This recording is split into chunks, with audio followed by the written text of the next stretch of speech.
বন্ধুরা, এটা হচ্ছে জাদুর টিফিন বক্স। চলো তাহলে আমরা জাদুর বক্সের গল্প শুনে আসি।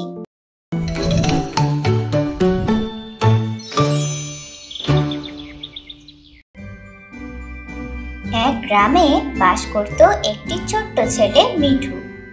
সে খুবই দয়ালু ছিল।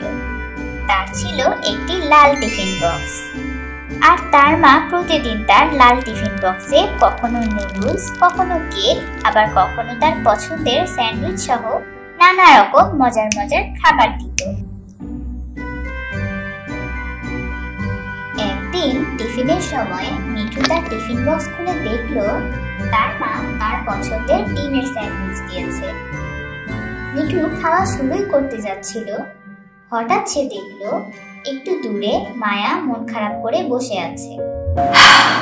মিঠু মায়াকে জিজ্ঞেস করলো সে ওখানে মন খারাপ করে কেন বসে আছে। মায়া বলল সে তার টিফিন আনতে ভুলে গিয়েছে। মিঠু মায়াকে বলল মন খারাপ না করতে। তারপর সে তার স্যান্ডউইচটিকে 2 ভাগে ভাগ করলো এবং 1 ভাগ মায়াকে দিল। এই নাও মায়া, অর্ধেক স্যান্ডউইচ তুমি খাও আর অর্ধেকটা আমি খাই।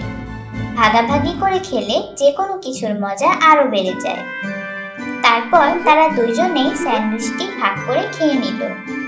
সেই রাতে মিঠু যখন ঘুমাচ্ছিল তখন একটি পরী এসে তার লাল টিফিন বক্সে জাদু করে দিয়ে গেল। পরদিন যখন মিঠু তার টিফিন বক্স খুলল, সে দেখলো তার বক্সে 2টা মাফিন কেক এবং সেই সাথে একটি ছোট্ট চিরকুট, যেটিতে লেখা ছিল দয়াশীল মানুষেরা সবসময় পুরস্কার পায়, দয়া ও সুখ ছড়াতে থাকো।